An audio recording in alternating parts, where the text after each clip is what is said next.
Verið hjartanlega velkomin í Þjóðminjasafnið. Ég heiti Anna Leif og ég ætla að kynna hérna í dag ásamt honum Joe ef eitthvað þarf að, einhverju þarf að bregðast við, þá erum við bæði hér. Við ætlum að kynna hérna alveg sérstakt erindið 3 flottra kvenna, sérfræðinga í textílum og þær ætla að tala á ensku. Og mismunandi málefni sem að tengjast textílum og ýmsu slíku á víkingaöld.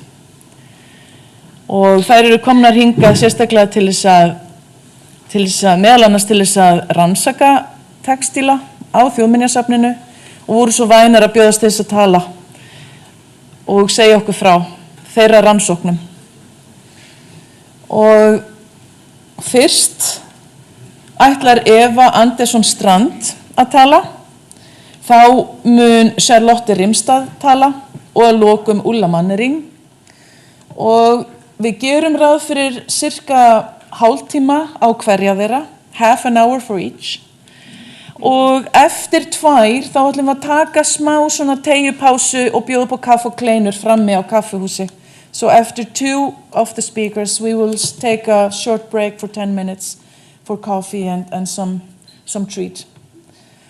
Og við erum að spá í að ef það eru stuttar og hnitmiðaðar spurningar alveg í lok hvers fyrirlestrar að bjóða kannski upp á 1 eða 2 slíkar, en síðan að geyma svona flóknari og svona dýpri spurningar þangað til alveg í lokin.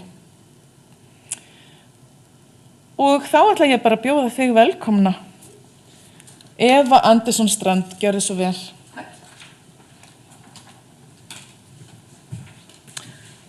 Thank you very much. It's a great pleasure to be here, and I just realized that this is the first time I'm giving a public lecture after the lockdown with COVID, so it's very nice to have a public that I can interact with. But then I was told that we are streaming, so hi to you. So I'm not going to interact as much as I might have done anyway, because the camera is up there. So my name is Eva. I'm an archaeologist. I'm specialized in textiles. I wrote my PhD many years ago about textile production in the Viking Age. And I have investigated textile tools from Birka, the port of trade, and Haitaboy, the port of trade. And I have always, since I started, collaborated with craftspeople. And I know that there are several craftspeople here today, and I'm very, very happy for that, to hear what you can say. Okay, let's see if I can get this running. Nope. Yeah. So the title of my presentation is From Fiber to Textile and Sail, because sails are a textile in the Viking Age. So a textile is not just simply a binary systems of fibers. A textile is a result of a complex interaction between resources, technology, and society. And these interactions, they demonstrate both the societies and the individual's needs and desire, and this is equally valid for textiles for the Viking Age society. And textiles also reflect the economic and organized structures of society, as well as larger processes of cultural and society political development. For me, it's important when I do textile research to include all this, to include which resources do we have, which tools do we find, which techniques do we use. What textiles, of course, but how can then this be integrated in the narrative of the Viking Age? So in the following, and I will really try to keep to half an hour. I will do my best. I will have my main focus will be on the different steps from fiber to textile sail and sailcloth, of course, and the visualization of free textiles in what we have produced in the Fashioning the Viking Age project. I will also shortly discuss how textile production can have been organized, and I will try to give you new perspectives and insights in the Viking Age society.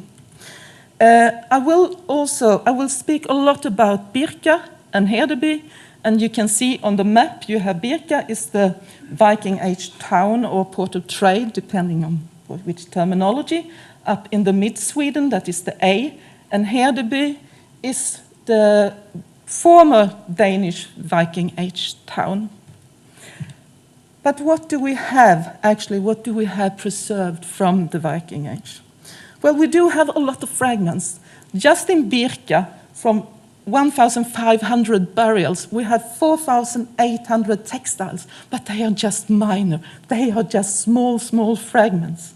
But I hope you can see on the picture, and I'm sorry that it's not a scale, but I have picked the pictures from Agnes Geijer's publication from 1938, so the scale is not so visible. But here you can see we have linen textiles in tabby, 15 to 20 warp threads. We have very fine pattern twill fabrics of a very high quality with up to 60 threads per centimeter. We have coarse wool textiles, we have tutu twills textiles, and we have rib textiles. So the fragments, they really tell us that we have a huge variety of textiles in the Viking Age. We also have textiles from Hedeby, and there we don't just have textiles from the burials, there we also have textiles from the harbor area. And they are very different from the textiles that we find in the burials because they are coarser, they are mended, and they are reused. That is the reason why we find them. They have been used as caulking in ships, for example. They have been used as brushes when they were tarring the ships. And I will come back to those three samples. About the sails. Do we have any sails? Well, this might be a sail, and this is from the very famous Viking Age Oseberg burial from Norway, dated to 834. It is a coarse tutu twill. We have seen it, we have studied it, and we can say it's not something that you use for clothing at all. But it has also been discussed if it could be a tent cloth. On the other hand, tent cloth and sailcloth might have been very similar. What we also do have from Viking Age is that we do have a lot of tools. Spindle whorls used for spinning, loom weights for taught warp yarn in the warp-weighted loom, needles, and so on. And I have recorded approximately 2,500 textile tools from Birka and over 5,000 textile tools from Hedeby. It was mainly loom weights. And I would like to say from the beginning that I'm going to talk about South Scandinavia, and I have had the privilege, thanks to Joe, to study some of the tools from Iceland during yesterday and today. And I can say it is different from what we find in southern Scandinavia, and it is similar to what I have studied before on Greenland. And this is really interesting, I think. But if we go to the kärnoperatoire, the raw materials that we find in the textile analysis is the plant fibers. We find flax. There is more and more analysis that point at the hemp has also been used more than we thought before. Nettle is a possibility, but so far I don't know about any that we know that we have found any nettle textiles. Animal, yes, of course.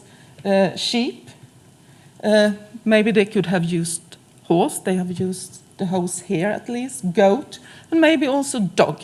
I have a Finnish laphound there at home myself, and I have a student who spins the most fantastic yarn of my dogs here. So that is also a possibility, actually. It's a very long way from the flowering flax field to the prepared fibers. First, you have to cultivate it, and then you pull up the flax stems with the roots, you ripe the seeds of them, and then you have to do the retting. And the retting you can do either by spread the flax stems out on the field or in water. And the reason that you do the retting. I will see if I can use this fantastic tool here. Laser pointer, yeah, there it should be. Is that here you have the fibers around the stem, and then you have the wooden parts around it. And in order to get the wooden parts loosened from the inner fibers, you have to ret them. After you have retted the flax, you take it up. You must have it very, very dry. You have a mallet where you break the wooden parts. And here you see some drawings from the mallets for barking from the Oseberg in Norway. After you have broken the wooden parts, you have a sketching board to take away them. And then you do the hackling, you comb them, and then you can also brush as a last treatment. The wool preparation, then you need to pluck or cut the wool, shear the wool, you clean it, you have to sort it, and I'm sure that most of you are aware of that the wool is not homogeneous on one and the same sheep. You can sort it in many different categories, and that is also something that has been done. Then we can see that the wool has been combed, and this is something I really think is interesting because the wool combs in the Viking Age, I have been studying quite a lot from Norway. The teeth, they are much shorter than they are in the medieval time period. They are between 8 and 12 centimeters. We find them in burials. We can see that there are pairs of combs in the burials, often around 10 to 12 tooth per comb, but there are exceptions, and you can see one up here. That is from Hyrt in Norway, and there is actually 20 teeth per comb. The reason we know that the wool has been sorted and prepared is that our colleague, Irene Skals, who is a textile conservator, she has done fiber analysis on the Viking Age textiles that we have analyzed from Hedeby and from other places too. And we can clearly see that there is a big difference between the weft and the warp. So that this is really something that shows that they have not just sorted, but also prepared the wool differently. After the preparation of the fiber, and this is something that really takes time, because if you don't prepare your wool, you will never be able to spin a very fine yarn. And we can see from the textiles that they have been spinning very fine, very nice yarns. Again, what we can see in the southern Scandinavian material is that they have been spinning with a drop spindle, with a whirl in the globe here. And the reason is that I have also recorded quite a lot of spindles that were preserved in Hedeby, and you can see the use where they have put the spindle whirl. So, and it's not just for the larger spindles, it's also for the very tiny spindles, like this. And when I have recorded the weight for the spindle whirls, you can see that they vary in weight from, let's see if I can find this again.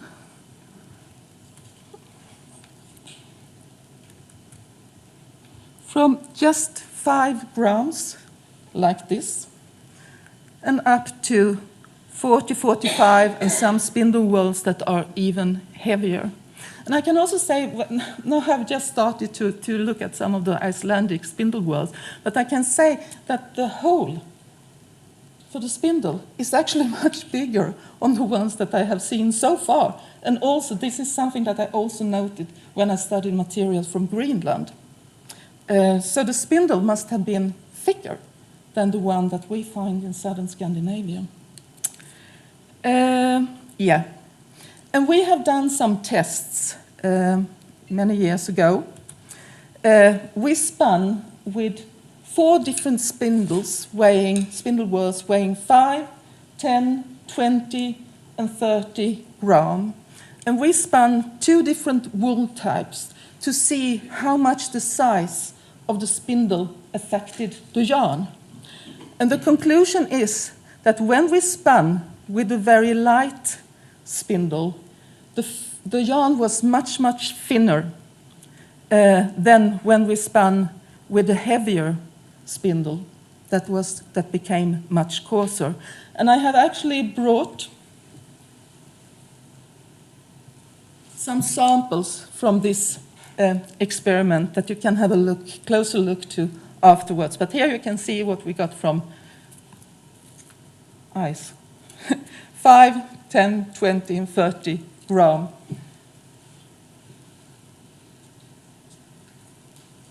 And this, I think you can see by eye, this is a spindle whorl that was weighing 44 gram. So it means that the tool, when you are spinning with a drop spindle, the fiber, but of course also the spinner skill, really affects the yarn that you get. And you know, you need thousands and thousands and 100,000s of meters of yarn when you are going to produce a sail. A sailcloth around 100 square meters, you need to produce 200,000 meters of yarn. It's not something for one spinner. It's something that many spinners have to work with together. And it's also important that they are spinning the same type of yarn. You don't want to have a very fine yarn in one end and a very thick one in the other when putting everything together. Okay, and it is also important, this with yarn. Some things people think it's very nerdy, but it really affects the fabric also. This is the difference of 0.4 millimeter in thread thickness, and you can see how it affects the fabric. They're both tabbies, and they both have 6 warp threads. But you can see this is very dense, and this is much more open. And the difference is just 0.4. You can hardly not see it. I couldn't see it with my eyes anymore. And also thinking about the time-consuming consumption when you are producing yarn for costumes. Here we have calculated, if you are spinning with a very fine, the very finest yarn, you spin around 10,800 meters per kilo. And if you're going to produce a man costume with all the different parts to the man costume, then you will need around 35,910 meters just to produce this costume. But if you choose to produce a little bit coarser yarn, don't have to be bad, but coarser yarn, then you just spend 3,900 meters per kilo. And that means you need around 11,000 meters to produce the whole costume. So there is really a time difference there. I know that my colleague Ulla Mannering, she will talk a little bit more about dyes, but there has been done quite a lot of dye analysis, and we can see that yellow and red dyed with madder, and sometimes some blue dyed with woad, but she will come back to that. I don't know if everybody know what the fabrics look like, but just in case, here you have 2 systems. One system is the warp, and one system is the weft that you insert. And there are many different weaving techniques. So if you are weaving a tabby, the weft should go.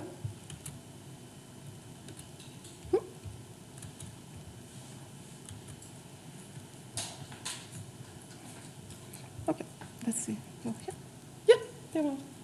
So it goes over one, over one, over, under, and you get this structure. But if you're weaving, for example, a two-to twill, the yarn goes over 2, under 2, over 2, under 2, and then you get a very different structure in the fabric.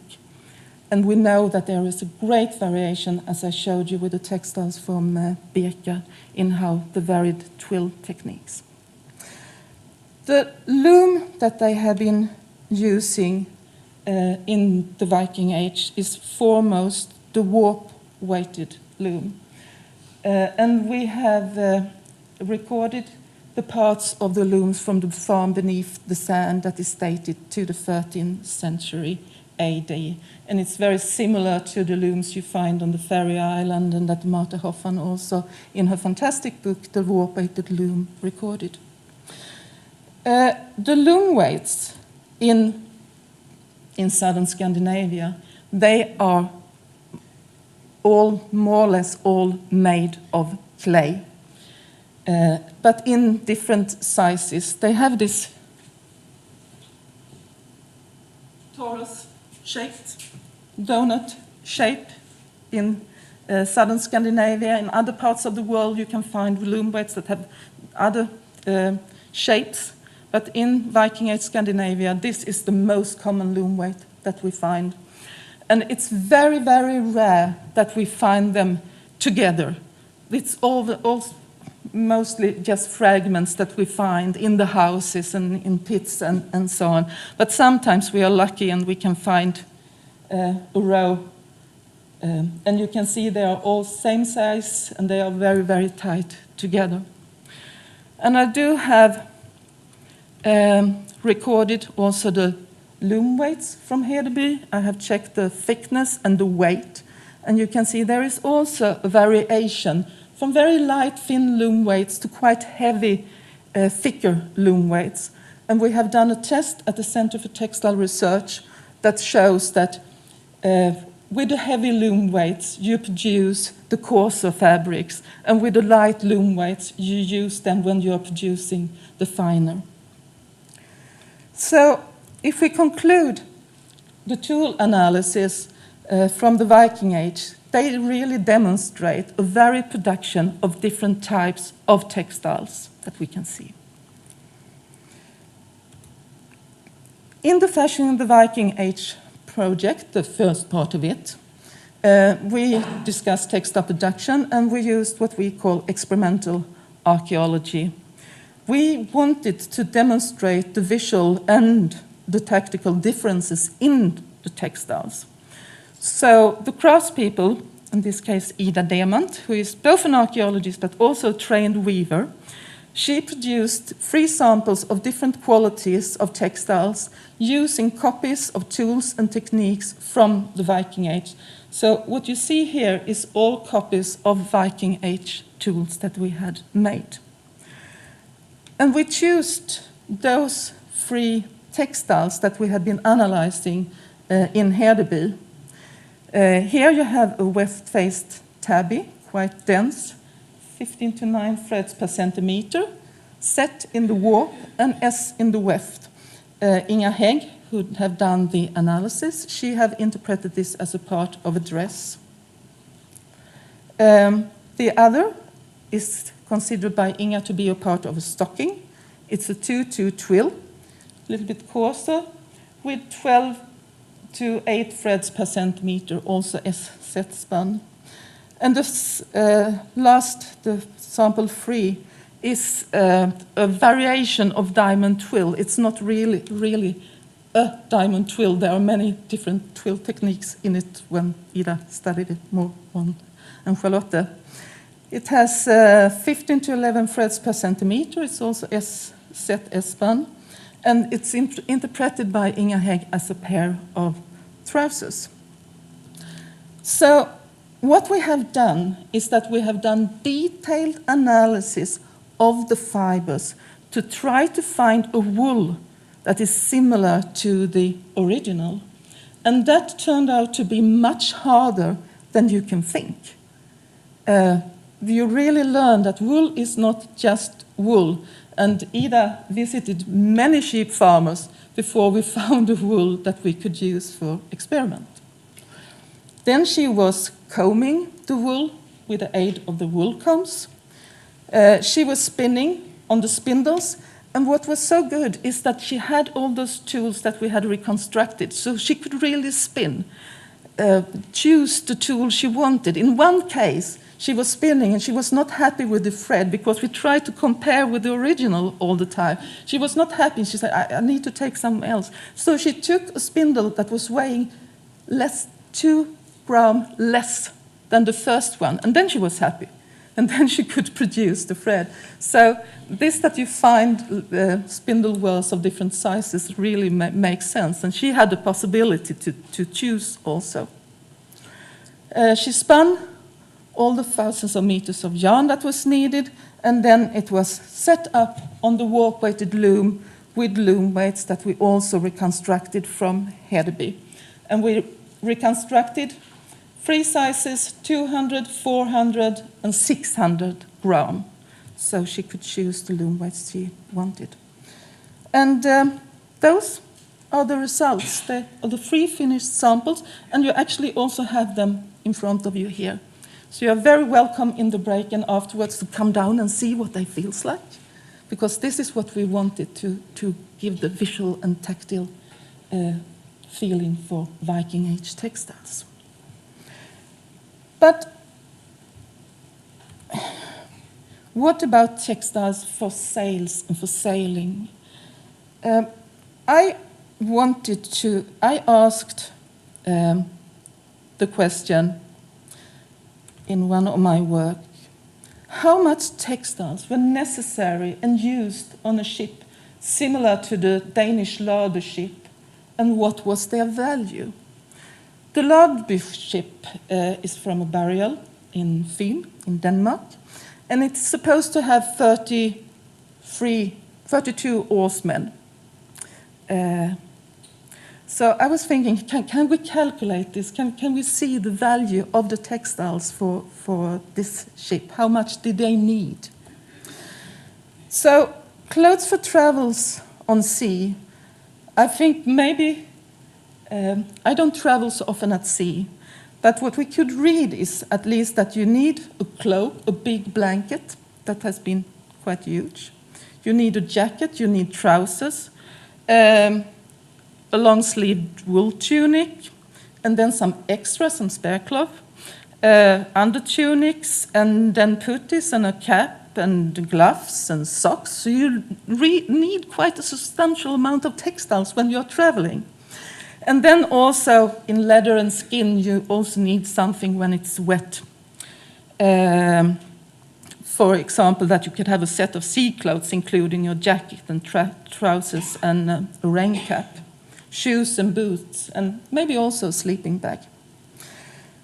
So in Leire, they have done quite a lot of reconstructions of Viking Age costumes, and they are based on iconography, and they are also based on textile analysis. So the quality of the textiles are the same as the originals, but some of them, they are not hand-spun, and they are not woven on a warp-weighted loom. That has to be said.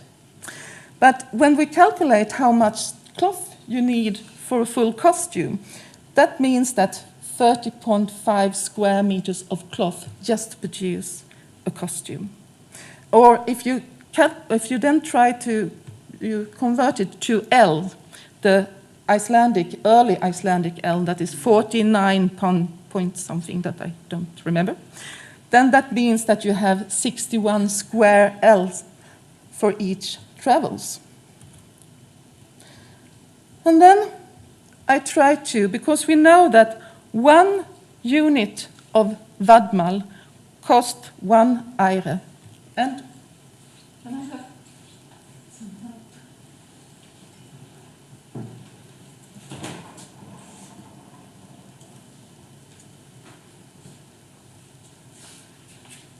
And this was actually woven by one of our weavers. This is 1 unit of vadmal. This is 2 L wide, and it's 6 L's long.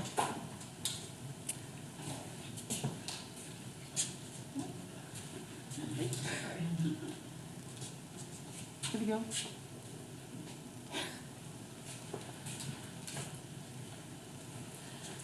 So these are, of course, only hypothetical calculations. But to calculate on all the textiles needed for the clothes, for the sailcloth, and also for the spare cloth that is needed, because I don't think you go out on the North Sea without any spare cloth, and that is also something that you can read about in the text. If all the textiles were newly produced, which they of course were not, they would have a value about 5 kilos of silver. That is quite a lot of silver in the Viking Age, and considering then this was just a small ship, and all the ships that we hear about that were sailing on the North Sea and over. But how could then this textile production have been organized? We can talk about different organization modes. I mean, the most common is the household production basic.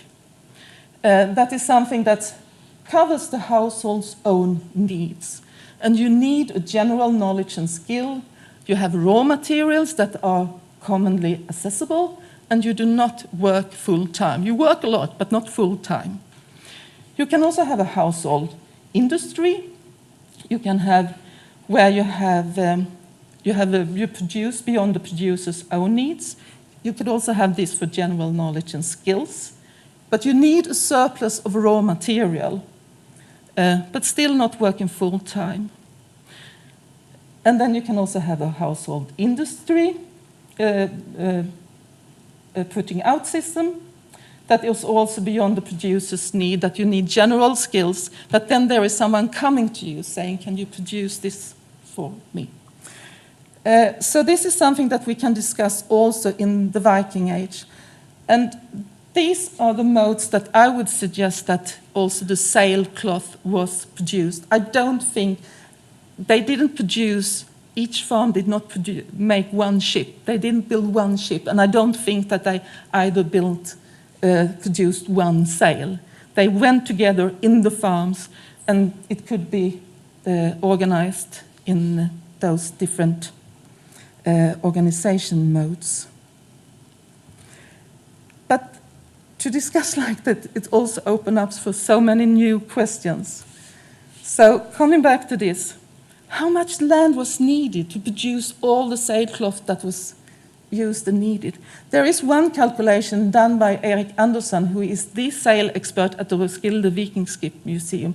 He has calculated that in 1030 there was a need for 1 million square meters of sailcloth in the then quite big Danish kingdom. But still, of course, a sail can last for 30 years, but it is still a lot amount of textiles that takes time to produce. How much land was needed for that? How did the technology develop during this time period? Who was involved in the production? Was it only women that were producing textiles? Were men involved? Well, I think that everybody in the household were involved in the production of textiles in the Viking Age. So I would like to thank my colleagues, Charlotte and Ulla, and Ida, who is not here, and Irene. And I say thank you for listening.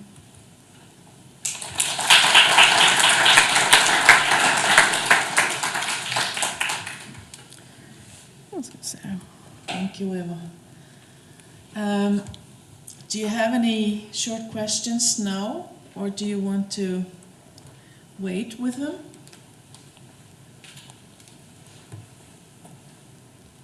Ja, en spurning her.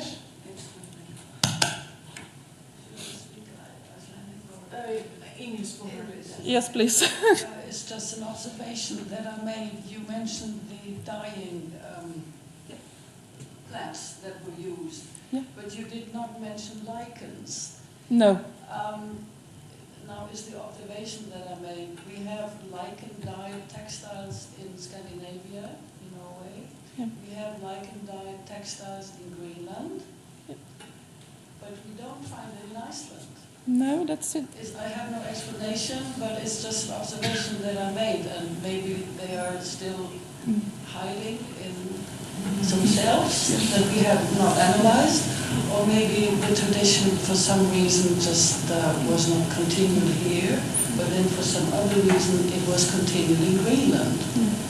So it's just a question mark. Yeah, it is a big question mark, but I'm not sorry I cannot answer. And I also left because I know that Ulla will talk a little bit more about dyes. But think about likeness, it might very well be hidden. I mean, there is so far not so many finds of Viking age textiles, and there is no likeness in the later textiles either. No. Okay. That's interesting. Yeah. Takk fyrir. Við förum í kaffi á eftir, svo það verður hægt að spyrja líka þá. Thank you, Eva. Yes, and I'm just trying to come back to Charlotte's. How do I do this? Can you? Okay. I need to. Okay. And then you just click there. Yeah. Great. Okay. Takk fyrir, Eva. Hversu áhugavert. Ég bara, nú langar mig til þess að fara að læra þetta. I would like to learn this. Charlotta, má ekki bjóða þér að koma? Gjörðu svo vel.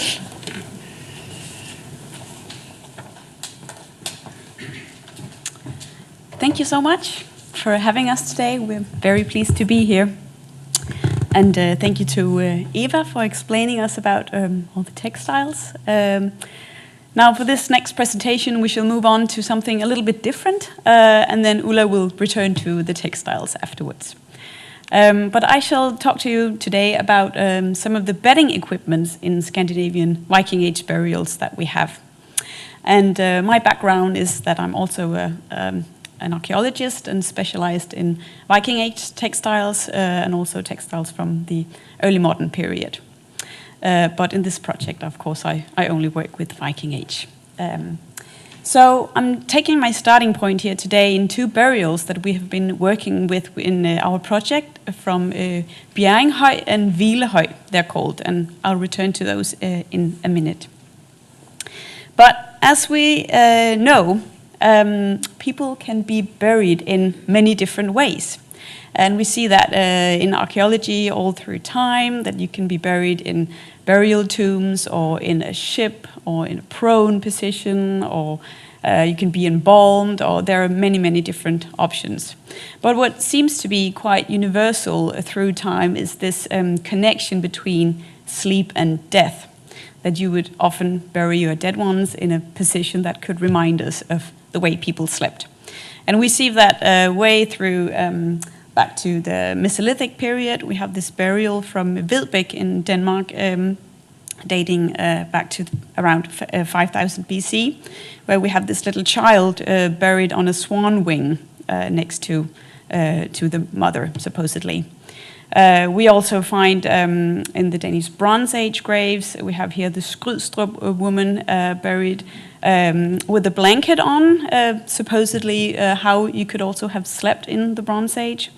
And we find in the Greek mythology, we have a knight who has two children, death and sleep. So it's really connected all through many time periods. And also in the Scandinavian Viking Age, we find this connection to sleep in the burials.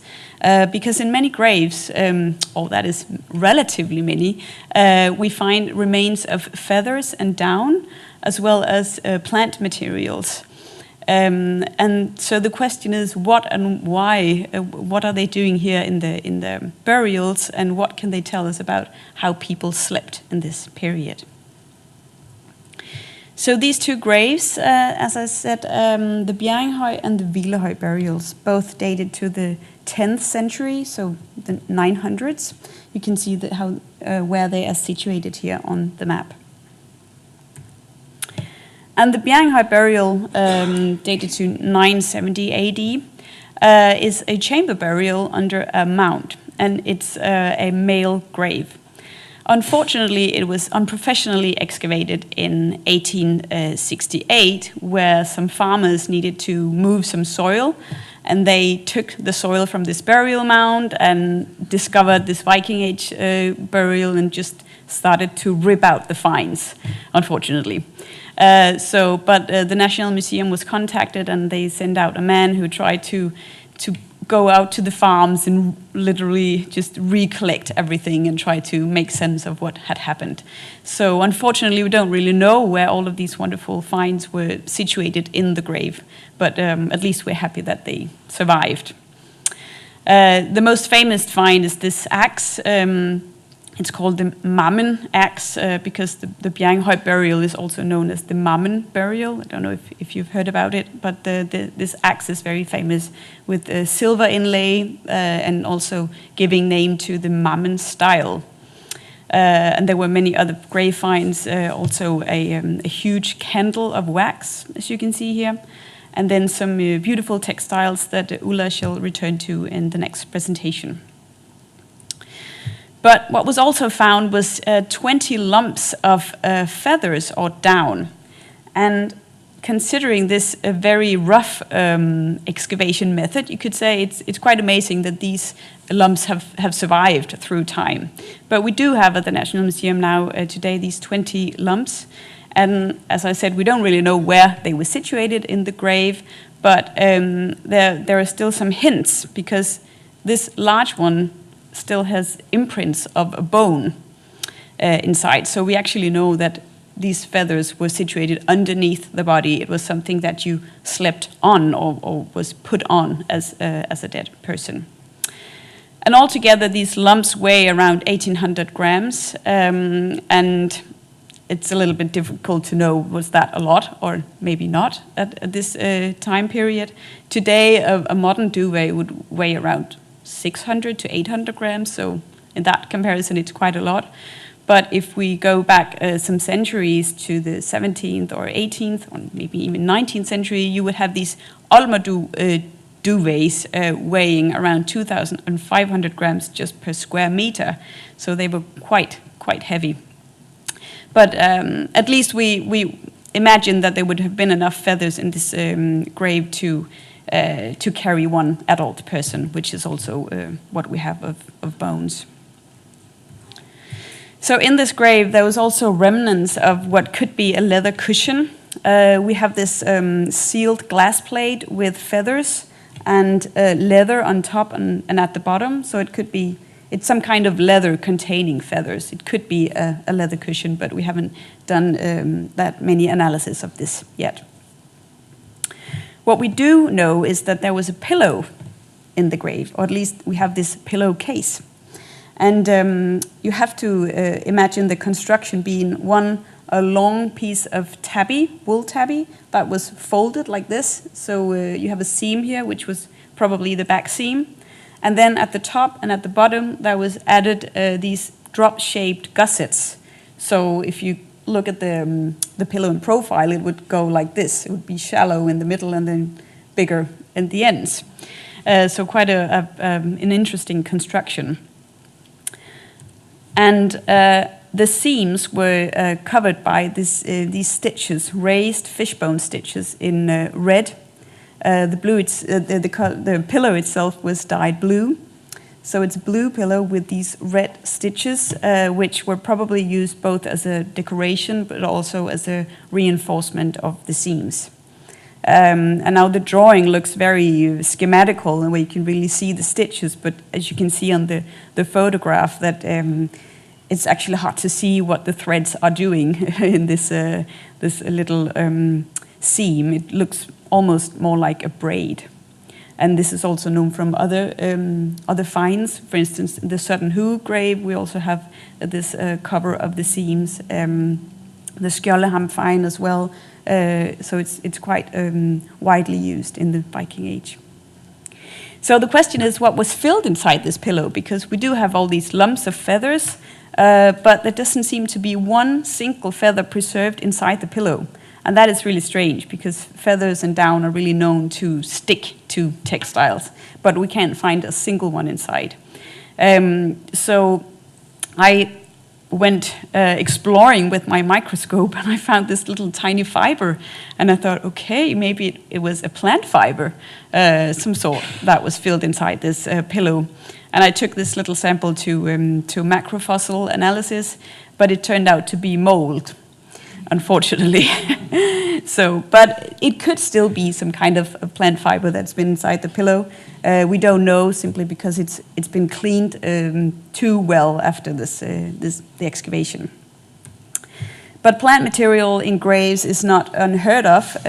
We do find hay in many graves. We also have hay in Bjerringhøj, but that is used as the bottom of the grave, which would also be used in beds. Actually, you'd use hay as the first layer before having the duvets.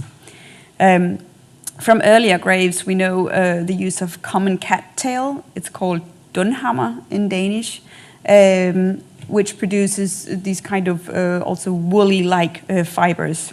And those were found in the Julinge and Nørrebois graves dated to the Roman Iron Age, but also in the Dunum grave from Ostfriesland, which is actually dated to the Viking Age, so we know that plant fibers were also used. And from later sources, 18th century sources, we know that linegret was also used. It's called ageruld in Danish, meaning wool from the field, and was usually connected to poor people not being able to afford these feathers and down. They could collect this linegret and fill it into their pillows and duvets, though apparently it wasn't very well suited for this. It would collapse quite fast when you used it. But also, of course, mosses and hops and other plants may have been used. So moving on to the Hvilehøj burial, dated to the late 1900s. This is a female grave. It's a woman buried in a wagon bed. And this was excavated by the National Museum in 1880. And even though it was professionally excavated, it's still hard to make sense of this excavation drawing. They tried to note where everything was found, but I always find it a little bit hard to, to see what's actually going on in this drawing. And it was raining the day that they excavated, and I feel like you can almost see that this drawing is sort of raining away. So we don't know that much either about where these finds were actually situated. But you can see some of the finds here. There's a large a pair of scissors packed into some textile, which is completely mineralized. There's a little spindle whorl, and also some beads were found in this burial. And then we have these sort of cakes consisting of feather and textile and fur, and more textile on top of the fur. So it's kind of a complicated microstratigraphy that we're trying to make sense of here. But what we can see is that the feathers are always underneath, or at the very lowest level, and usually covered by a tutu twill, which was dyed blue. And it has this feeling that it might have been fulled, so that is moved in water, so the fibers would work their way together, and that would actually make sense if it was to contain feathers. I don't know if it's a little bit of going too far, but you could perhaps call it vadmal, as it resembles this type of fabric that was used later. So maybe we have an early type of vadmal here. What was also found in the grave was a piece of horse skin. You can see here to the right. And we don't know exactly what that was used for, but it's very fine and delicate and may have been some sort of sheet or blanket in this burial. So I'm sure you know all about vadmal in this room, but what I can see from these graves is that it is actually this tutu twill that is often found in connection with feathers and down, and vadmal is known later on to have been used as bedwear. So perhaps we're not completely wrong here. It could be this early type. It's known as cloth currency on Iceland, as Eva explained, in Viking Age and medieval times. And this fabric that we showed here before was worth this 1 eire in late medieval times. So later on, it was considered a fabric for the poor, but I don't think at all that this was the case in the Viking Age. Rather, it was really very valued, is my opinion. So we've had some species analysis done of the feathers from Bjerringhøj and Hvilehøj, and it's actually been done before, but with quite varied results. It's been all from chicken to duck to grebe and goose, but our new analysis make it quite clear that it is some sort of waterfowl. So that is either duck or goose. It's quite difficult to distinguish those two, apparently. But that was what we know now. So we also know of feathers and down in other graves. We have the Valgerde graves, which are a little bit earlier than Bjerringhøj and Hvilehøj, dated from the 6th to the 8th century, where both goose and duck and chicken, as well as corvids, and also an eagle owl was identified. But I have to say that the eagle owl, they actually found the bones of the bird itself, so it doesn't come specifically from the bedware. But again, goose and duck was very widely used. The Oseberg grave probably has the most down that we know of preserved. More than 30 kilos of feather and down were recovered from this grave. And there's a project going on at the moment where they try to identify the birds. So I don't know yet. We also have from Jelling in Denmark and from Birka in Sweden, Hedeby. It's apparently more widely used than you should think. And probably because maybe in some of these old excavations they haven't always been seeing all of these feathers. I'm not sure if it has been noted in all of the older excavations. And now I don't know of any graves in Iceland. Perhaps you do, and if you do, you're very welcome to let me know afterwards. Except for actually this morning I was having a look at a textile in the magazines, and I found one little feather sticking to it. So I'm sure there are also some here. Right. So if you consider a little bit how many birds would actually be used to make this kind of bedware, we have these 1.8 kilos of feather and down from Bjerringhøj, and around 8 geese would be used to make feathers and down for one duvet, or for this kind of amount. Or if you just use the down, you have to take down from 32 geese, so that's really a huge amount. Whereas the Oseberg mattress, of course, is another story. You would have to use feathers and down from 136 geese, or if you just use the down, from 545 geese. So that's really a lot. We have some old records telling that you could actually pick these geese when they were alive, and you would start in April and then be able to pick them up to 4 times during a summer. So it doesn't necessarily mean that they would slaughter the geese, but rather they would use them as a resource, which would hopefully not be allowed today. Yeah.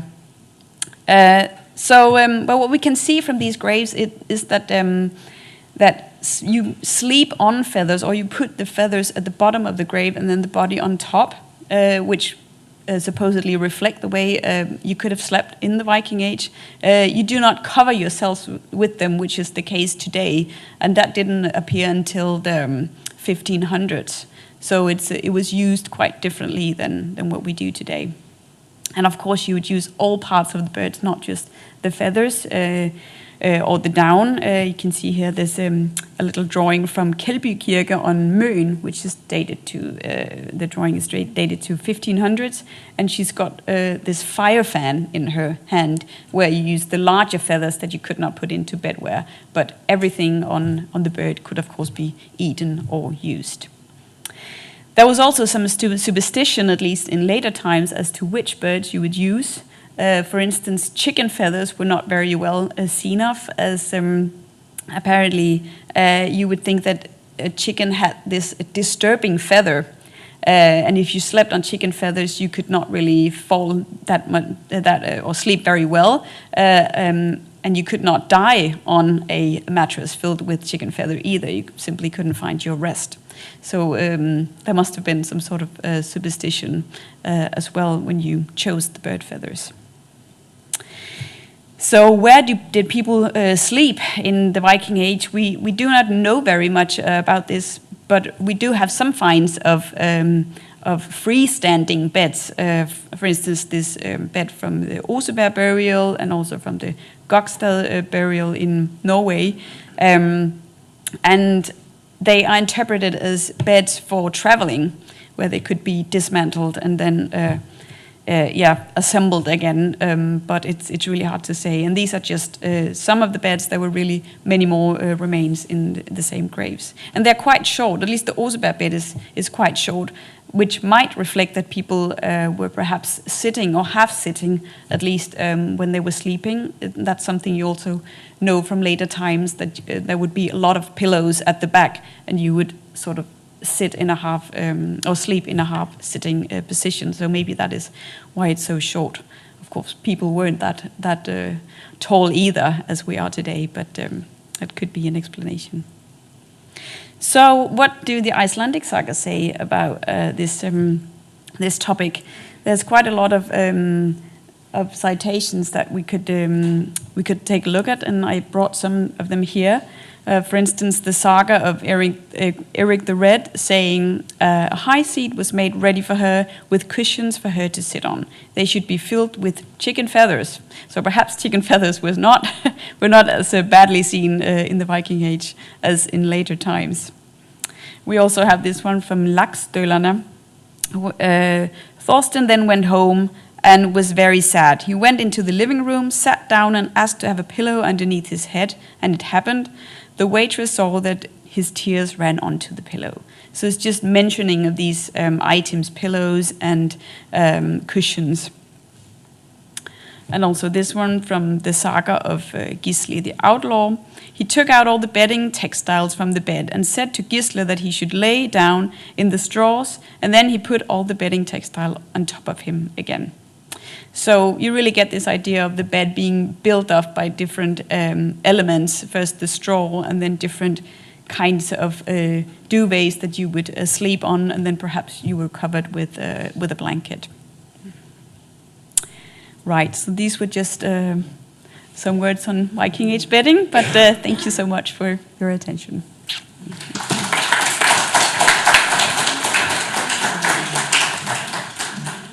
Thank you very much. Any questions?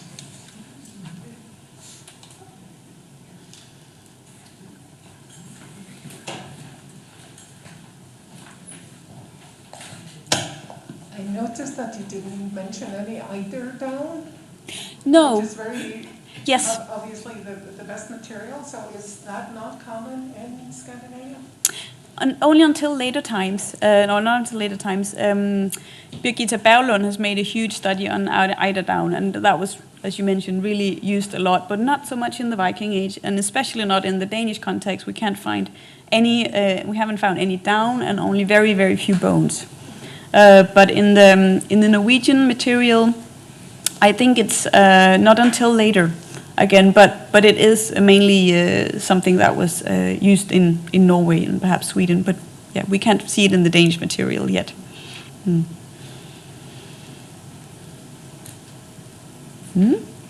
Anyone else? No? All right. Kæra þakkir.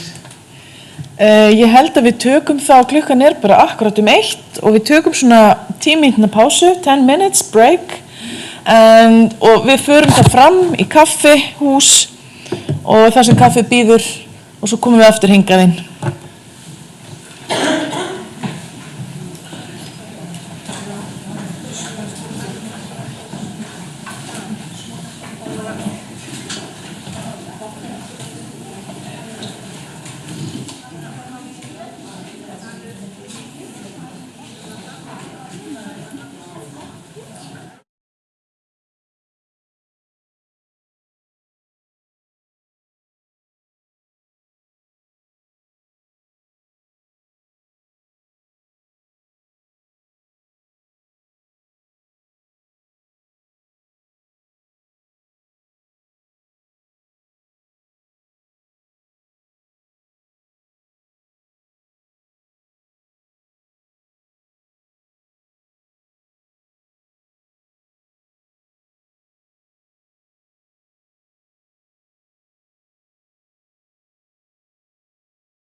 Okay, so there's old, this is an old one. No, this is a reconstruction.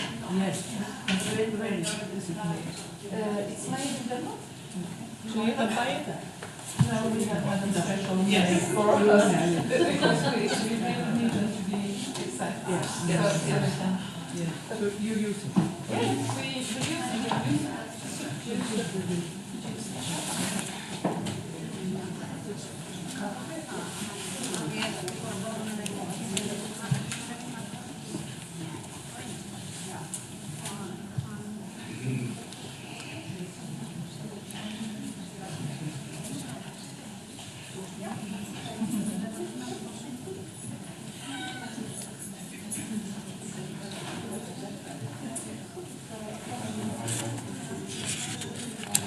Jæja, þá sýnist mér flesti verið komnir í sæti og þá það þriðja og síðasta konan sem talar hér í dag og það Ulla Mannering. Gjör svo vel, Ulla. Thank you. Okay, thank you very much, and it is really a great pleasure being here today. We have been planning this trip to Iceland for a very long time now. We were so fortunate to get a scholarship from the National Museum and a Danish fund called Krogagerfonden, and it's a great pleasure being able to come here and give lectures about our research and projects. And my name is Ulla, and I am a research professor at the National Museum of Denmark in Copenhagen, and I am the privileged person who has the responsibility for the unique Danish collections of archaeological prehistoric textiles. And those of you who have been able to visit the museum in Copenhagen, you will know that we really have substantial collection of prehistoric textiles, mostly Bronze Age textiles and early Iron Age from bog context. But of course we do also have Viking Age textiles that is the main subject of our research project that we are telling about today. And I will talk about the reconstruction part of our project. But just to outline briefly, the Fashioning the Viking Age project started out as first a 3-year project funded by the Velux Foundation's museum program, which is a fantastic foundation.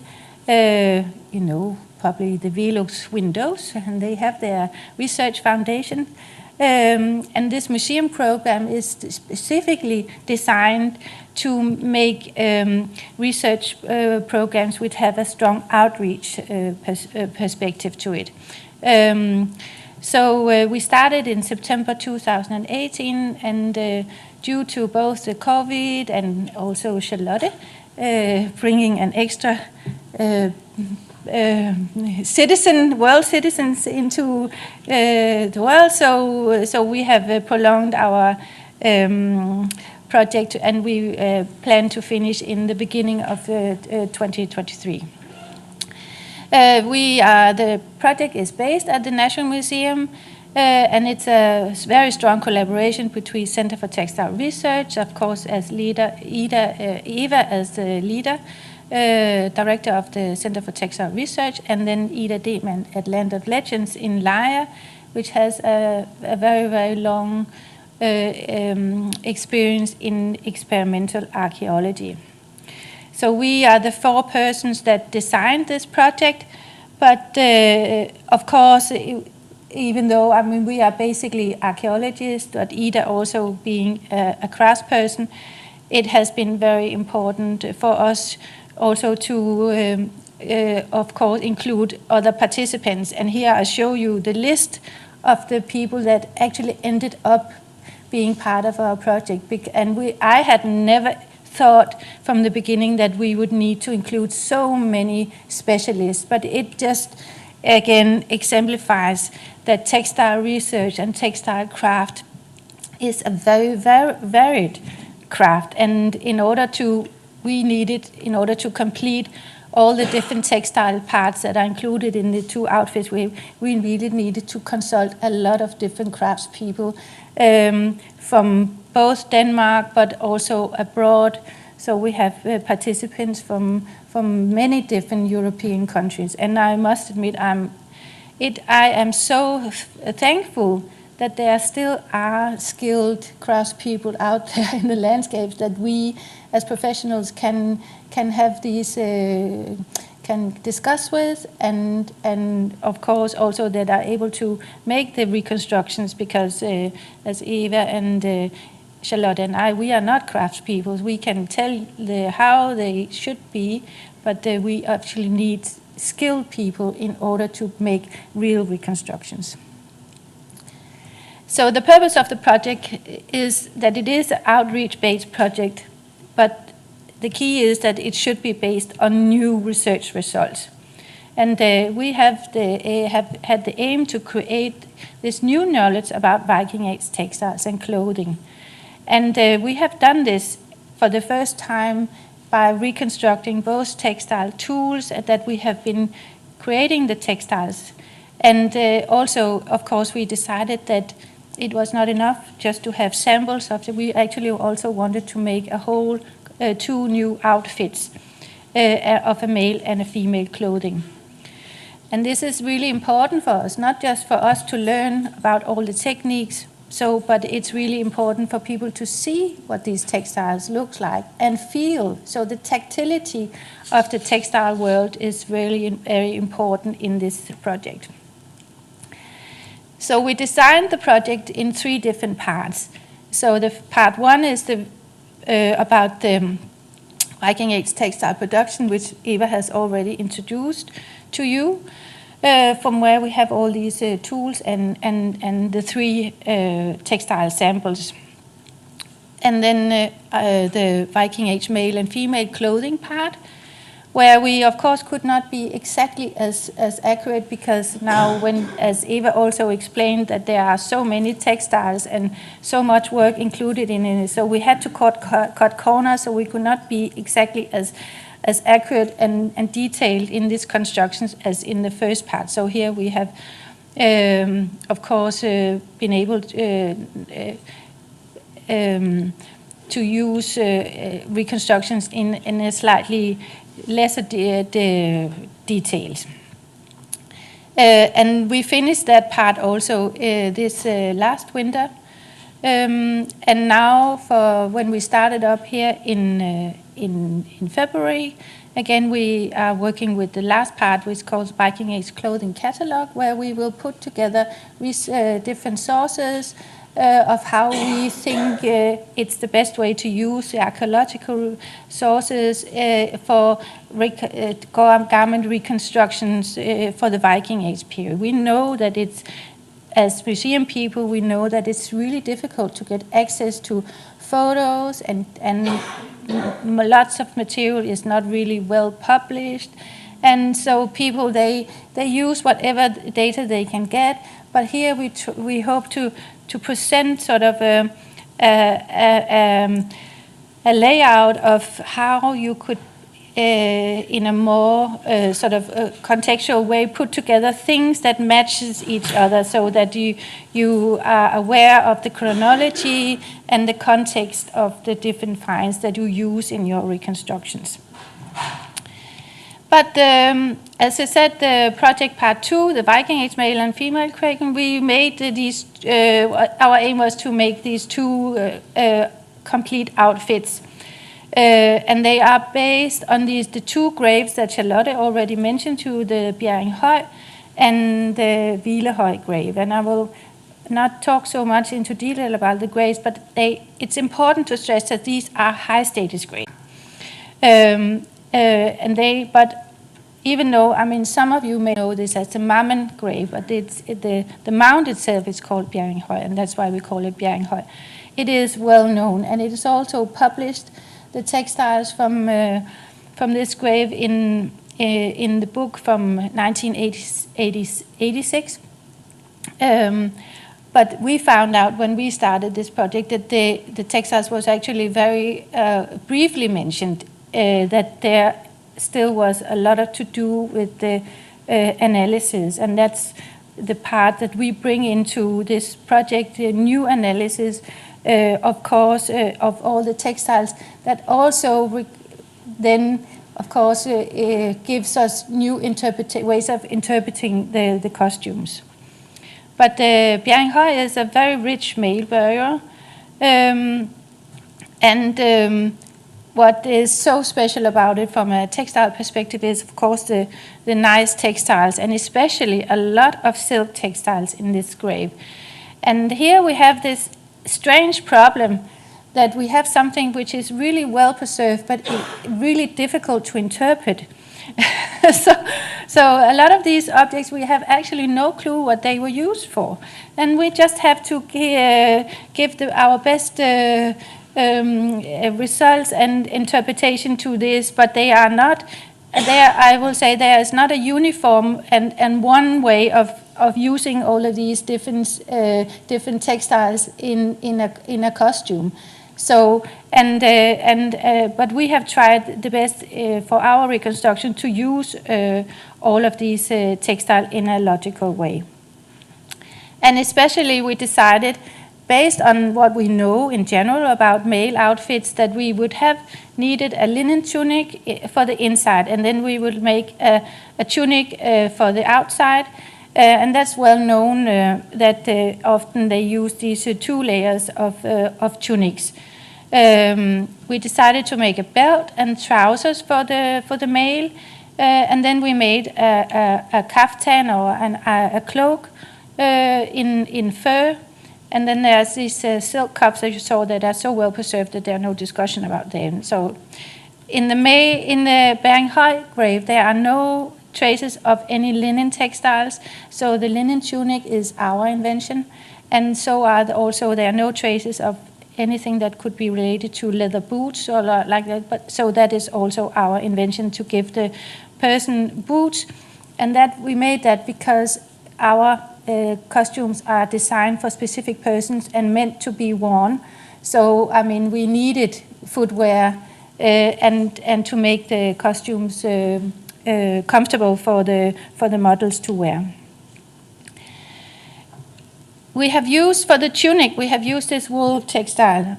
It's a 2-1 twill with embroidery, and it's one of the most famous Viking Age textiles I think we have in Denmark, and from any context. It's this beautiful embroidery, which is well known with these acanthus leaves and face masks and 4-legged animals. There's one fragment of altogether 64 fragments of textiles from this grave, which actually shows us that it could have been remade into a tunic, because we have the remains of a solar seam, a sleeve, selvage, and the front part of a neck opening. So there are signs in here that this was at some point made into a garment. But it's really obvious also that the embroidery was primary to the sewing, to the remaking into a garment. So we already see here that there are primary and secondary use in this textile.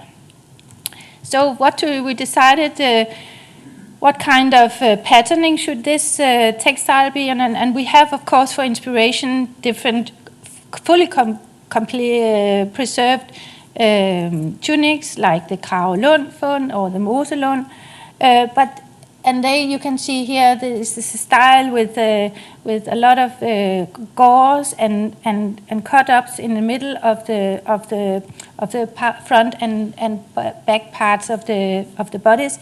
And we didn't want that because we have a nice embroidered textiles. So we actually completely invented our own design, which is much more simple. That's the one you see to your right, where we had a full body, front and part, and then we could use the lower part where we have the sleeves, and then we will get some side gauze. So this is completely our. But it's sort of based on the idea that we needed the side gauze and that you can use this different parts that match up with the cutting of the sleeves. So here we also cut corners, especially because we didn't want to cut too much in the embroideries. And Charlotte made this fantastic reconstruction where we tried to put all the 64 different embroidery pieces together in the most logical way. And this is the first time that the full all pieces are put together. And here we have placed them in order how they could have been on a textiles which was not in first hand cut together to be made into a clothing item. And I think what is really interesting to see here that this is not a sort of a nice, symmetrical, organized designs. Everything runs all over the place. And we really have tried to see how we could match. I mean, we can see we have these roundels of acanthus leaves, and we have really tried to see whether they should be, how they could be placed, but they cannot be symmetrically placed in a nice, modern way. So a lot of already here we can interpret that this is not a nice structured embroidery which had a very symmetrical design from the beginning. It moves all over, but of course the pieces can be placed in different ways, but not so much different from this one. And if you place it different, the textile will just grow. Because we have to respect the edges and the weaving directions, everything. So this is how the smallest the piece textile could be. But so if you want to do again, everything, the textile itself will grow. Anyway, so here you see how we have combined the into the tunic, and you see we have not placed any embroideries on the sleeves in this design. We decided to make trousers for this male. We of course had thought that being a very high status male, he would maybe wear breeches, and we had thought about a very thin, nice textile which is preserved in this grave that could be this very very nice. Volume, so big breeches, which would be worthy of a chieftain. But actually, that turned out during our analysis it was not the case, and therefore we decided to use this tabby, wool tabby, as the fabric for the trousers. But I have to say we don't know whether this fabric, but was for the trousers. There are no edges or any design in this textile that confirms that it could have been trousers. The interesting thing about this textile is that it's yellow. So suddenly we had a man with the yellow trousers. So that was, so here we were caught up by our analysis. Luckily, through our analysis, we found the bones belonging to the Bjerringhøj burial. Actually, they have been missing in the museum archives for more than 100 years. And as I say, they have been missing. But the fact is, they were just placed within another context. So they were there. But they had been given a different name.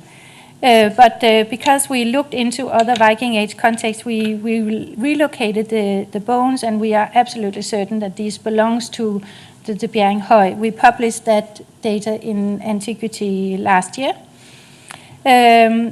But what is so interesting about the trousers is that you see here on the lower leg bone, we have these rolls of wool placed around the bones that indicate that he was actually wearing these long trousers and not the shorter breeches that we had thought about.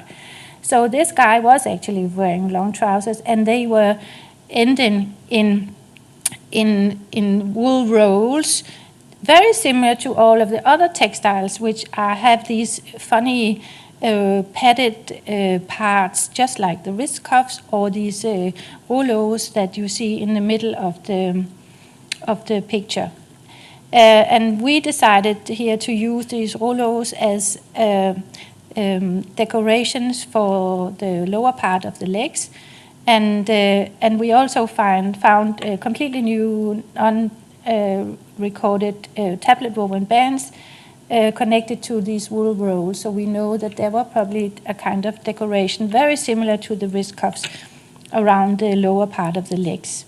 So that's why we have these very nice long breeches or trousers, yellow trousers with, here we have used silk textiles to cover the wool rolls. That is not preserved, but that is based on the other silk textiles that I showed you from this grave. So we decided to also to make a belt, and this is I think probably a little controversial interpretation, because we have these endings that you see up in the upper right corner, and they are so nice and not fully preserved, but we don't know what they were attached to. And here we decided to use these two other textiles. It's a wool and a samite. Silk samite, which have exactly the same size. So we have they could fit together as a front and a back. So we decided to combine all of these things into a belt. In the old reconstructions, which was made in 1991, these was used for the tie bands for the cloak. So here we made a completely different interpretation of this. And here you see the wrist cuffs in the reconstructions compared to the original finds. So here you see the male outfit with the tunic with the nice embroideries, and I because of the finding of the bones, we also found remains of this textile among these. The bone remains that hadn't been analyzed before, and we found we made a dye analysis of this textile, because the textiles that we tested for dyes of several of the 64 pieces that had been known in the museum, they didn't come out with any dye remains. But the ones that we tested from the bones, which has been covered and not treated and cleaned, they came out yellow. So, and that was too late for us to change our design, because now we can, because the embroidery yarn, of course, has we cannot dye the textile, the costume anymore. But basically, this textile should have been yellow. And that, of course, gave us also a new challenge, because then we would have a yellow tunic and yellow trousers. And I think that you can imagine how provocative this is, because everybody from the Viking wars, they want to wear either red or blue. And I don't think that a lot of the nice reenactors that they would like to go too much in all these yellow textiles. But from this high status context, we do have a lot of yellow yarns. Unfortunately, the embroidery yarns, we have tested a lot of them, but there were no dyes detected really, except in a few yarns as specific. There were a blue yarn. We only used a very specific place in the embroidery. But so basically, most of the data, even though the embroideries are well preserved, most of the data about the dyes are actually lost to us today. And here you see also the kaftan that we made in the shape of with sleeves and made in beaver fur based on the protein analysis. So here you see the previous reconstruction, which is probably known to a lot of people as the Mammen chieftain, and which at that time they decided to spread out the embroideries on two different items, which we know is not the case. It was only on one textile, and what we here have used as a tunic. and that the trousers was definitely not blue, they were yellow, if this is the fabric, but they were long trousers and not breeches. But of course, this is our interpretation, and all of this data will, of course, be published in our report. For the hvilehøj, which Charlotte also briefly, it's also a high-status female, but this is not as well known as the Bjerringhøj grave, and it has never really been published before as a complete report. And we were also amazed by the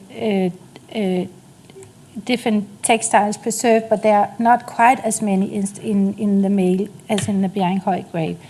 So here we decided to use the different textiles items to make a linen gown again, and a wool dress in a wool tabby, and then we made a fur cape. At that time we thought that the preliminary analysis said pine marten and beaver fur. Now we realize that it's not pine marten but squirrel and beaver. And then there's also, in this grave, we have actually preserved the footwear, which is very unusual in Viking Age graves. And they were made by of goat skin, but actually with the hair on. And it's it's not a very sort of a typical Viking Age shoe. It's a one-piece shoe with the hair on the outside. So it's like a home shoe, a moccasin. Here we decided to use these textile pieces, the tabby, which has these fantastic inwoven patterns with crosses and little squares and as all the textiles, as Charlotte showed you on the drawing, they are found on the chest. So we decided to keep all the parts that we have on the chest part of the textiles, but we have actually no idea whether the textile was fully decorated all over in this technique. But it turned out to be extremely time-consuming to make this inwoven patterns, and there are no dyes. So this is a completely different technique from the Bjerringhøj, which is an embroidery. But here you did what they actually do most in the Viking Age. They weave in the patterns. Embroidery is unusual in the Viking Age. So this is, and it's much more complicated to do this. The beautiful thing about this textiles is again the dye analysis, which when we sent it out, it came back that this was dyed red with kermes. And a lot of the other red dyes that we have in the graves, they are dyed by madder. But this textile was actually then made by the Mediterranean lice. And it must have been a very exotic and very expensive dye that was used for this textile. When we made the reconstructions, we of course wanted to use the same dye. And we researched and we found out that if we were going to make the kermes dyes for this costume, it would cost us about 100,000 Danish kroner. So that was, of course, out of the question.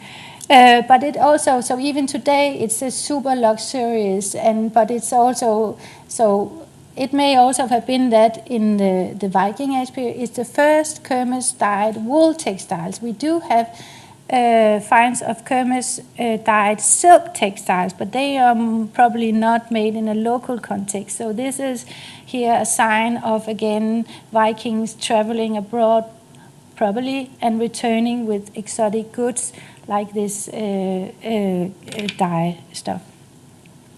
For the women, as I said, we thought that we had a pine marten. Beaver was definitely, so we used this for the pine marten for the most part of the cloak in order to get a visual difference between the two garments. And then so it's just the front part of this garment that has the beaver fur. And here you see to the left, you see the remains of the textiles with again these rolls of wool textiles and the tablet woven band placed next to it. And it's very delicate tablet woven bands and strips of silks, very, very narrow strips of silks that are used for these decoration. And we have tried to our best knowledge to place all of these different remains of the tablet woven band and the wool rolls in a logical way. Fortunately, we can see what's up and down because of the hair direction. And this is our suggestion to how the costume was decorated. But there is no, I mean, we are not certain that this was a cape, but here we have again used the idea and given she has not have this, she could have had a sleeved overgarment just like the male body, but here we try to make it slightly different based on what we know that could be worn by women in the late Iron Age and Viking period. So here you see the different decorations with these super fancy tablet woven bands.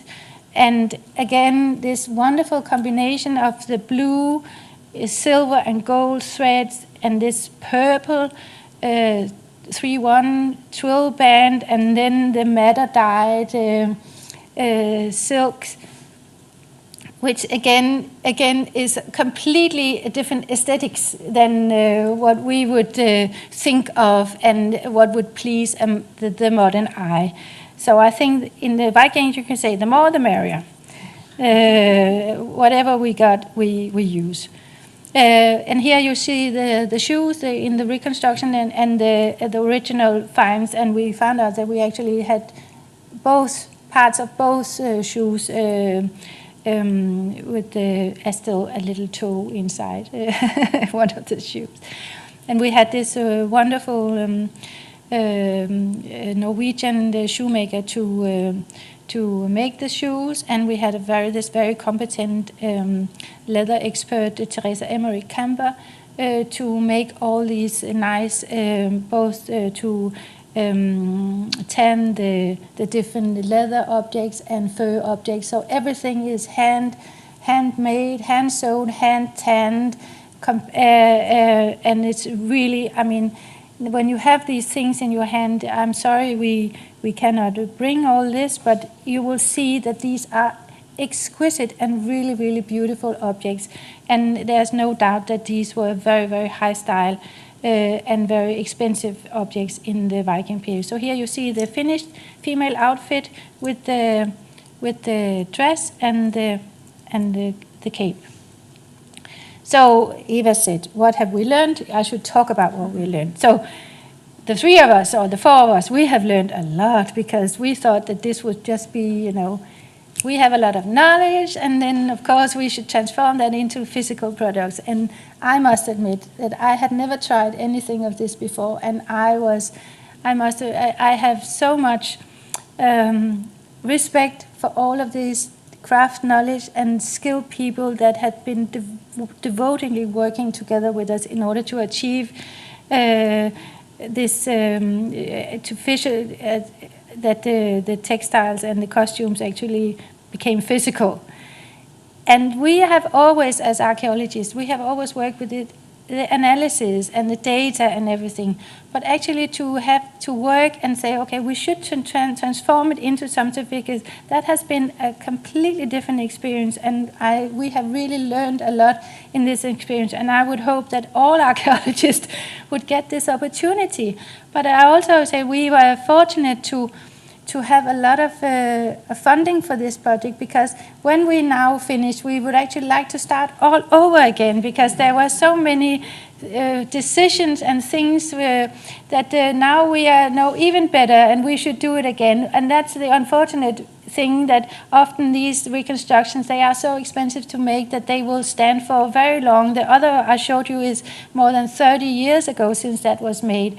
And I think every time we make a reconstruction, we learn something new, and we push the boundaries for our understanding of textiles and clothing. So But I think it's very important that we still use all our scientific analysis as a basis for our interpretations, and we should go back all the time back to the archaeological finds and let them speak. Because we have so many prejudices of how things should look like, and what our aesthetic is not anything near Viking Age aesthetics. And what has been surprised, as you can see, we have in these two super high status grades, we have very, very little blue. Everybody in the Viking Age seems to have blue textiles. But actually, I have found when I've gone through all of the registrations, because we have often only tested blue textiles. And we don't test all the rest of it, because that doesn't look as if there are any colors. So when you look at analysis reports, it is actually because we lack to do systematically dye analysis on all textiles. And it may be that we don't get any results, but that is just as important as that we can confirm that a textile is blue. And I think we have to get rid of all this Viking Age blue and start looking into other colors. And that will probably give a whole different visual appearance of the Viking Age.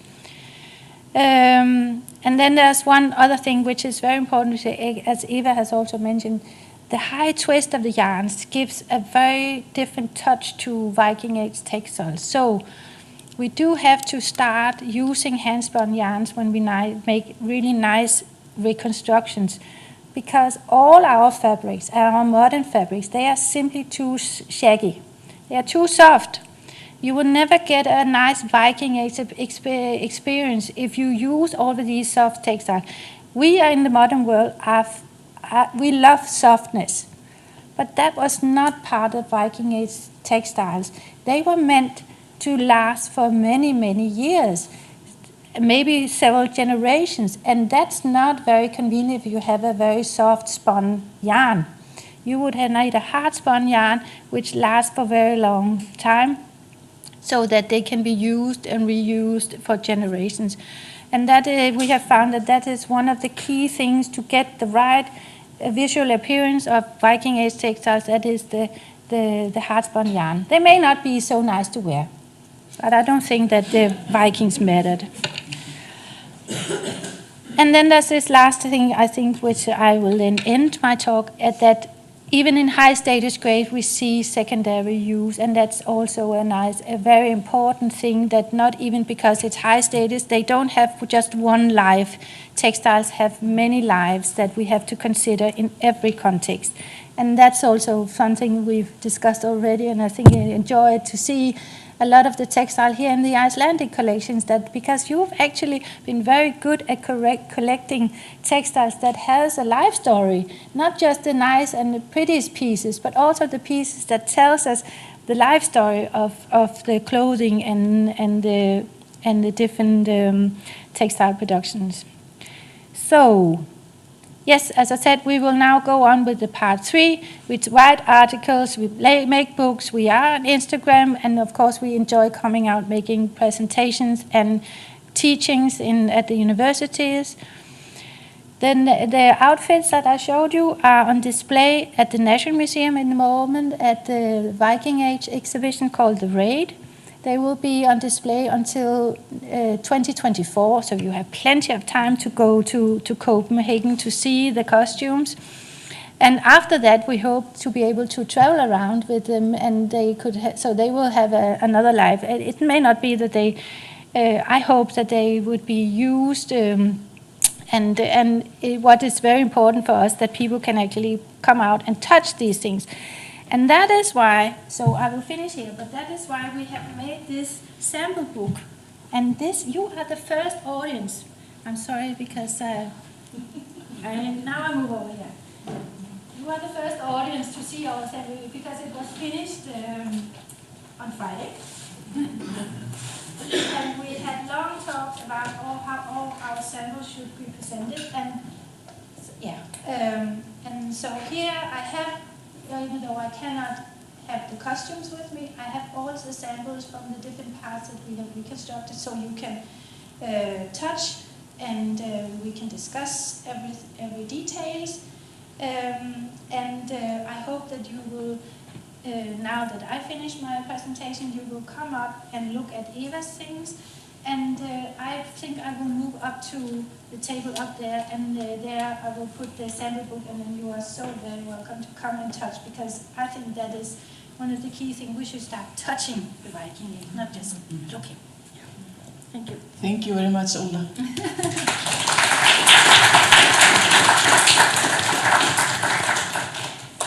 So, are there any questions?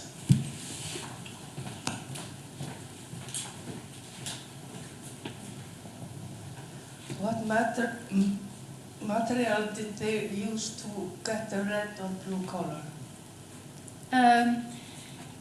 Most of it, I mean, we have most of the reds that will be from madder. From Madder. which is? It's a madder. It's called krab in Danish. Krabrod. Yeah. It's a plant, and you take the root. And from the blue, we think they used woad. Wow. White. Yeah, white in Danish. Yeah, white in Danish. Yeah. Woad. So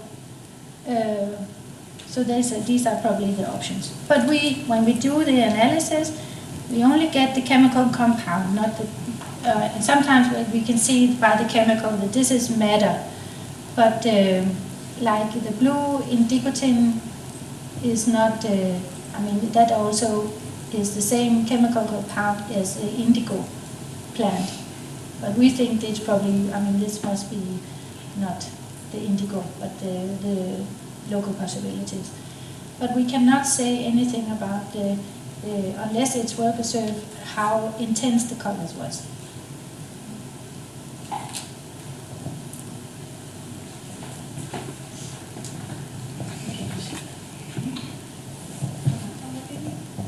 Yeah, I would like to thank you very much for this, for all of you for this presentation.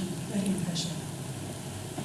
And I have lots of questions. I try to contain myself to 3 and not too long. Firstly, this 5-year-old project, who initiated it and how was it funded? It was initiated by me, Eva, Charlotte, and Ida Deman. It was funded by the Velux Foundation's museum program. It's funded by one foundation. We got 5 million Danish kroner for this project. There was no Nordic samarbejde, European. No, it was completely Danish funded. Okay. Thank you. But then there was another question concerning the separation of wood. It was a technical thing. Have you any theories? Have you any theories how it was separated? That's Eva's. As I mean, the separated. Like, let's say you know about the wool and worsted industries, very famous in English history. Separation of the fine wool and coarse wool was essential in the industrial production. I mean, we can see that techniques. But not, I mean, like, we cannot say how they did it. We just say they did it. And we can see, for instance, it's very typical for the Viking Age textiles that we have a very difference between the warp and the weft yarn. And so they probably use the same fleece, but they separate the wool, and they use, actually, for the high twist and very thin warp yarns, they use the long fibers and the more coarser fiber, and then they use all the finer fibers and for the weft yarns. And we can see that when we make a fiber analysis of it's very typical for Viking Age textiles, and that doesn't occur in the earlier Iron Age. Then they used the same, the fiber composition is the same in warp and weft yarn in the early Iron Age. And those type of wool combs, they are coming into the material in the Viking Age. We don't have these types of the wool combs that are used in pairs. We don't have them in the previous periods. There are no pairs of combs like they used to be. No. We do have them in the Viking Age, but not in the late Iron Age or the early Iron Age or in the Bronze Age. So this is a new tool coming into the Viking Age. But what is interesting is that, as I said, that they are 8, 10 to. They are not so tall. They are quite tiny. But I have tried. Once I tried to comb a fleece with very long hair, and that didn't work out at all. So it has to do with the fleece also, that they are short. It's a very interesting answer. Yeah. Especially the last thing didn't work out for what purpose. Yeah, because so the hair must have been quite shorter than it became in the medieval time period, because it was So there's no theories that the wool combs are associated with the separation of the fine and the coarse. There's no such theories in your studies. Yeah, there is Yes. because you do separate the fibers when you use the With the combs. combs. Because you comb out the hair, and you pull out the hair, and then you have the short fibers left in the combs. Exactly. Then you can then either tease, or you can actually comb them again if you want. Yes. Or you can But you combine both fibers in the textiles. It's not that you used one thing for one woolens and the other for worsteds. It's in the Viking Age you used it for warp and weft yarn. Yeah. So you use the long fibers. Yeah. You use the long fibers for the warp, and the short fibers for the weft. Thank you. But the last thing you said coincides with my experience of separating. Actually, the technique of separating. Thank you. Yeah. All right. Well, there's one last question. What about the use of the distaff regarding to speed? It's Kom herop, Eva, så kan du... That is really interesting, and that is also what shows what you can do when you have a project where you have to produce a lot of yarn. When Ida started to spin, she didn't use a distaff, but then she found out that it was much better and it really speeded up the spin, but it also made it easier for her to spin the warp yarn very, very tight, because that is something that is quite surprising, that the warp yarn is so tightly spun. And we do have distaffs. I forgot to show. In the archaeological material, I have distaffs from the textile tools I have recorded from Hedeby, and I also have distaffs in Oseberg, for example. So this is a tool that they have been using, but they are short distaffs, like this one. So far we haven't found the long ones that you use for when spinning flax. So the distaffs is very good to use. Thank you. That coincides with experience from Except for the distaff from Lendbreen, which is the distaff from Lendbreen. It is much longer. It is 75 or 95 centimeters long. Yeah, then it's not handheld. Then it's not handheld. No. This is a handheld distaff. The other one, the longer one, were either under the arm or in the belt. So, which makes you flexible. You can walk around. But you can do that with this too. You can do that. Yeah. I just was thinking about later times. Yeah. Once you are we. in front of or sitting at a spinning wheel, Yeah. you're not mobile anymore. No, not at all. And you spin and nothing else. Yeah, that's absolutely correct. But from this time period and the material I have studied, it is the shortest, but I see it. But it's always the problem with organic materials that it's not really preserved. So I have one question. With the Mammon textiles, the embroidered one, when a modern person looks at it, it doesn't look very aesthetically pleasing to a modern embroiderer. What could it have been before it was a tunic? What would they have used something, because it looks very chaotic and not very nice. I think it's beautiful, but it is definitely different. Yes, what could have been used for? I mean, our theory is that it maybe was a tablecloth or something like that. And as you saw, the size of it, which when we push together the pieces the most. So it has this size of a tablecloth, or it could have been a wall hanging or whatever.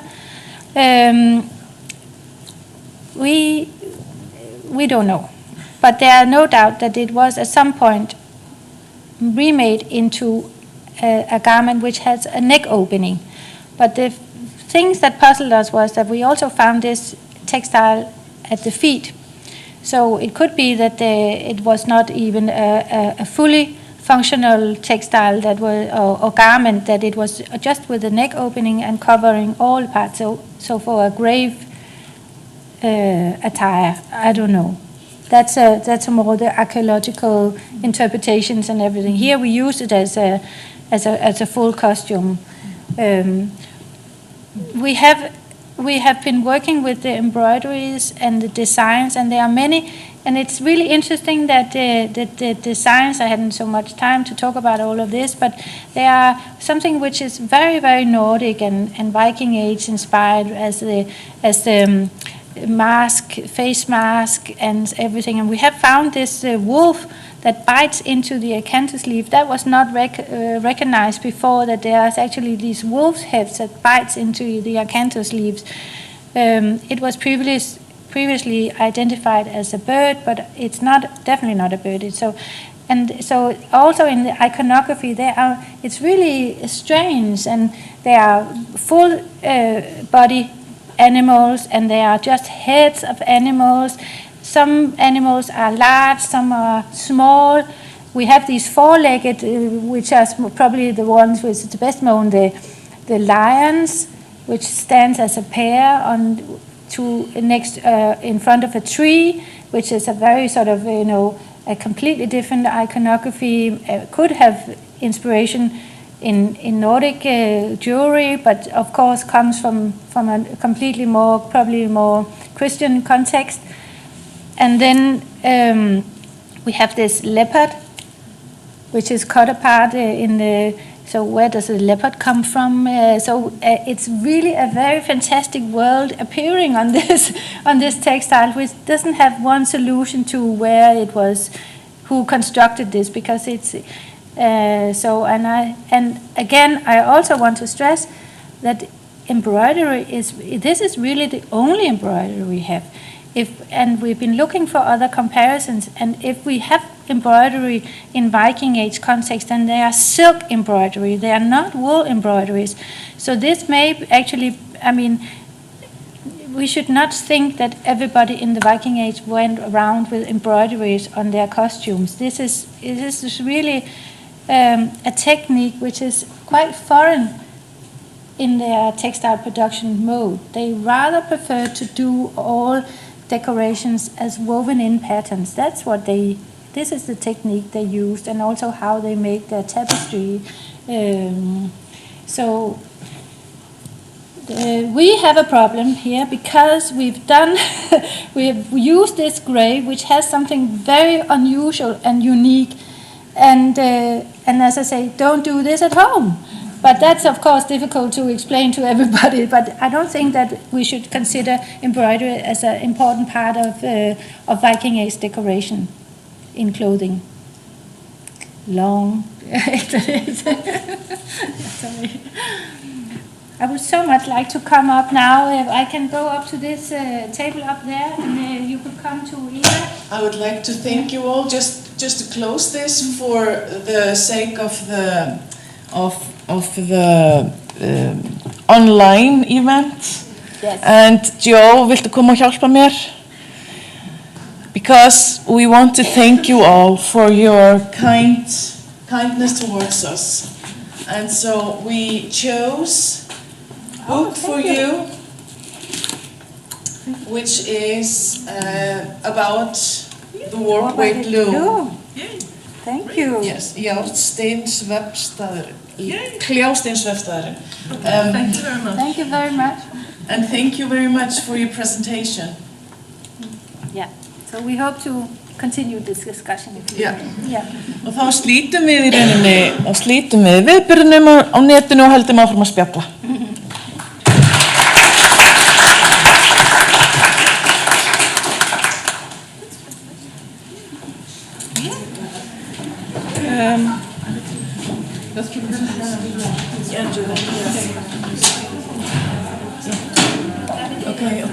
Okay, sure.